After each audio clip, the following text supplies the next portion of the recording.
السلام علیکم ناظرین، میں غفران بن یعقوب قاسمی۔ ناظرین، مراد آباد میں گائے ذبح کرنے کے معاملے میں پولیس نے بجرنگ دل کے لیڈروں کو گرفتار کر لیا ہے۔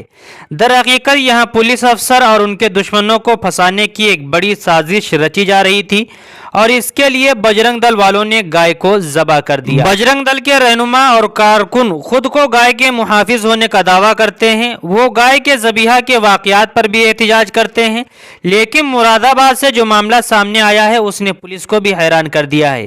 یہاں گائے کی حفاظت کا دعویٰ کرنے والے گائے کو کاٹنے والے بن گئے۔ پولیس نے گائے ذبیحہ کے واقعات کو انجام دینے کے الزام میں بجرنگ دل کے 4 لوگوں کو گرفتار کر لیا ہے۔ مراد آباد ضلع پولیس نے بجرنگ دل کے ضلع سربراہ سمیت عرف مونو بجرنگی کے ساتھ رمن چودھری، راجیو چودھری کو گائے کے ذبیحہ کے الزام میں گرفتار کر لیا ہے۔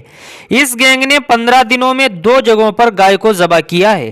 مونو نے شہاب الدین کو گائے ذبح کرنے کے لیے 2000 روپے دیے تھے۔ جب پولیس نے شہاب الدین کو گرفتار کیا اور اس سے پوچھ تاچھ کی تو شہاب الدین نے بڑا انکشاف کر دیا ہے۔ شہاب الدین نے بتایا کہ بجرنگ دل والوں کی ایک شخص ہے محمود، جس سے دشمنی تھی۔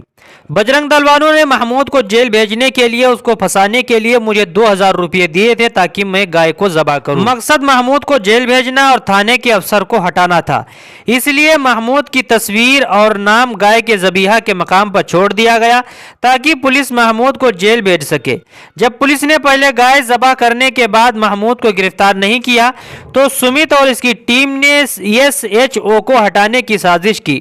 ایک بار پھر گائے کو مارنے کے بعد انہوں نے اس کی باقیات پھینک دی اور تھانے کے سامنے احتجاج شروع کر دیا، لیکن پولیس کی تفتیش کے دوران ساری سازش بے نقاب ہو گئی۔ پولیس کو بڑی کامیابی ملی۔ ناظرین، اس سے متعلق آپ کیا کہنا چاہتے ہیں کمنٹ کر کے ضرور بتائیں۔ مختصر وقت میں بڑی خبریں پانے کے لیے ہمارا چینل غفران بن یعقوب قاسمی کو ضرور سبسکرائب کریں۔ السلام علیکم ورحمۃ اللہ وبرکاتہ۔